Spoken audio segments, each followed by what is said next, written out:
आता आपल्या आवडत्या मालिकेचे संपूर्ण भाग मालिका प्रसारित झाल्यानंतर लगेचच पाहू शकता फक्त सन नेक्स्ट वर. भारतातील प्रेक्षकांसाठी मोफत सेवा.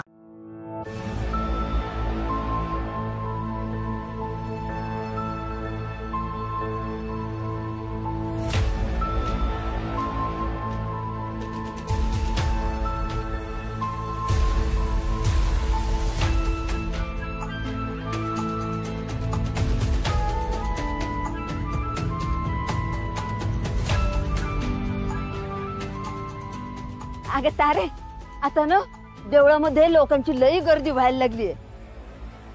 समद्यांना चाय पाहिजे.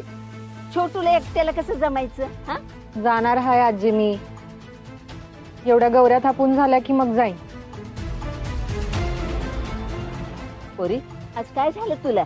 हा, एकदम गपगप हसते. नेहमी तर नेहमी डोक्यावर बसलेली असते. अजय लवकर आटप, अजय लवकर आटप, मला जायचंय जायचंय. हा,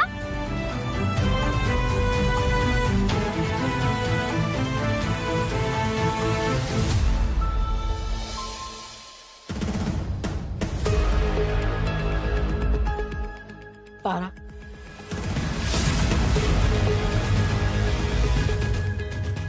काय हो मॅडम, इथं का म्हणून वापस आलात? आता काय काम काढलं आमच्याकडं? चिडू नकोस. रिक्वेस्ट करायला आलोय आम्ही. आम्हाला कळते आमच्यामुळे तुमच्या कामात खूप खोळंबा होतोय, तुला त्रासही होतोय, बट आमचं एकदा ऐकून घे प्लीज. अहो बाई, सारखे सारखे हात जोडू नका. आम्हाला कसं तरीच वाटतं. आमच्या मुलासाठी आम्ही काहीही करू शकतो. ताराची आजी गेले 6 महिने अनेक डॉक्टर्स आमच्या मुलाला ट्रीट करतायत, पण कुठलीच ट्रीटमेंट कामाला येत नाहीये. पण ज्या दिवसापासून त्याने आराध्या तारामध्ये आराध्या पाहिली आहे ना, त्या दिवसापासून त्याचं वागणं बदललंय. I really feel hopeful. काय करू मग मी? काय करू मी तुमच्यासाठी? ते तुमचं पोरग मला आराध्या समजते म्हणून काय मी त्याची आराध्या बनून येऊ? हट. तुम्ही सांगितलं आणि आजीनं सांगितलं म्हणून त्या दिवशी मी त्याला खाऊ पिऊ घातलं, दवा पाणी दिलं. अजून काय करायला हवं मी? आत्ताच आत्ता इथून चालते बाबा, निघा please. Please Tara, please. I request you, please. असं करू नकोस. आमच्या मुलाच्या आयुष्याचा प्रश्न आहे. त्याला आराध्या समोर दिसली, त्याच्या आयुष्यात आहे असं वाटलं तर तो जगणार आहे, नाही तर कुठलंही चुकीचं पाऊल टाकू शकेल. आम्हाला माहिती आहे की जर तू आम्हाला मदत केलीस ना तर आमचा मुलगा बरा होऊ शकतो. So I request you, please. नाही म्हणू नकोस. काही दिवस आमच्या घरी आराध्य म्हणून ये प्लीज. हो बाई, तुम्ही काय बोलता? माझ्या लग्नानं झालेल्या पोरीनं तुमच्या घरी तुमच्या पोराची खोटी बायको बनून यायचं व्हय? नाही जमायचं. काल तुम्ही आला होता ते मी ऐकून घेतलं होतं. म्हटलं पोरगा आजारी आहे, उपाशी आहे, म्हणून तिला सांगून तुमची मदत केली. पण आता नाही जमणार हे. तुम्ही शहरातले माणसं लई लबाड असतात. स्वतःचा स्वार्थ केवढा बघता, स्वतःचा मतलब असलं तर 10 वेळेला येता. नाही यायची ती. जा तुम्ही आता, नाही तर चल आजी प्लीज. तारा, असं करू नका प्लीज. प्लीज हॅलो, प्लीज दार लावू नका प्लीज. ताराची आजी, शेवटची आशा मावळायला नको. अरे अक्षय, त्या तुमच्या लग्नाची सगळी व्यवस्था, डेकोरेशन त्या सावंतांनाच दिली आहे ना? हो डॅड, त्यांनाच सांगितलंय. त्यांना कॉल केला होता, येतीलच इतक्यात. अरे आता कितीशे शिंग राहिलेत लग्नाला. आजी अगं. अक्षय तू एक काम कर, तू त्यांना फोन लाव आणि बोलवून घे.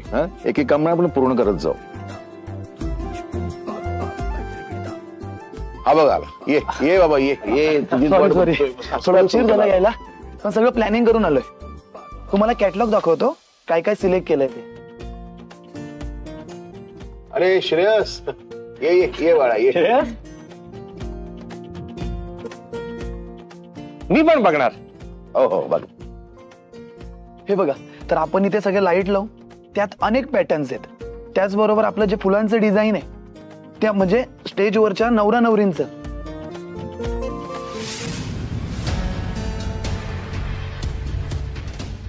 काय बोलताय ते? काही सरळ ऐकायला पण येत नाहीये. नाही पण कळायला हवं ना. जर मॉमने मला कॉल केला आणि विचारलं की तिकडे काय चाललंय, तर तिला इन्फॉर्मेशन तर द्यायला लागेल ना.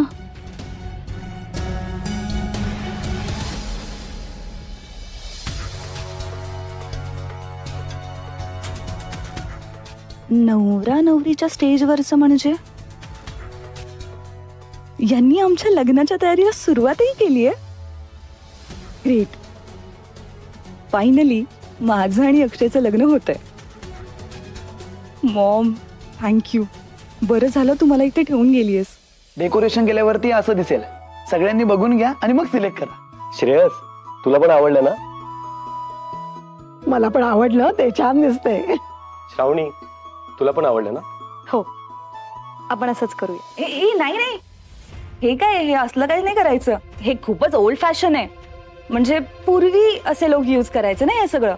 मी काय म्हणते, आपण ना रेनबो थीम यूज करूया आपल्या डेकोरेशन मध्ये. आणि श्रावणी, तुझा ना हा चॉईस खूपच डाऊन मार्केट आहे. सो ऐक ना, तू जरा साईडला ये, मला बघू दे. तुझं सजेशन मागितलंय नाही ना? गेस्ट आहेस ना, तशीच राहा. एक्सक्यूज मी, ऍक्च्युली ना आउटसाइडर तू आहेस. सो प्लीज तू जरा शांतच राहा. आणि कसं आहे ना, हे सरनाईकांच्या घरातलं लग्न आहे. सो रंजनने व्हायला पाहिजे ना. हो ना, मग आम्ही ठरवू ना काय करायचं आणि काय नाही ते. कारण हे सगळं आहे ना ते माझ्या आणि अक्षयच्या लग्नाचं चालू आहे. सो तू प्लीज यातून बाहेर राहा. काय? एक सेकंड. तुझं आणि अक्षयचं लग्न? तू जरा डोक्यावर पडलीस का? तुला कळतंय तू काय बोलतीयस? हो, पुढच्या 8 दिवसात माझं आणि अक्षयचं लग्न होणार आहे. So stay away. बरं झालं. तू मला वहिनी म्हणून आवडायचीच नाहीस, नाहीतरी आता तू परत इथे येणार नाहीस. आगाऊ आहेस तू एक नंबरची. ए वेड्या, तू जरा शांत.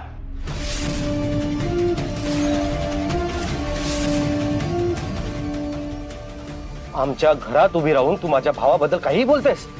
एकतर आमची इच्छा नसताना तुला आमच्या घरात थांबू दिलाय आम्ही. आणि काय ग, लग्न आमचं आहे. आमच्या लग्नाच्या डिस्कशन मध्ये तुला बोलायचं काय गरज आहे? तुझा संबंध काय? एवढं सगळं ऐकून इथंच उभी आहेस. हे बघ शनाया, मला तुझं तोंडही बघायचं नाहीये. Please get out. अरे पण अक्षय, गेट आउट. निघ. बाय.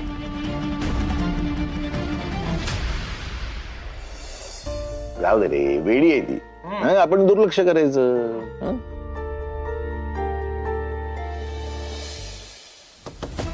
ताराची आजी, प्लीज दार उघडा, प्लीज प्लीज आमचं ऐका. हे बघा, आम्हाला कळतं तुम्हाला जे वाटतंय ते अगदी योग्य आहे. चुकीचं काहीच नाहीये त्यात.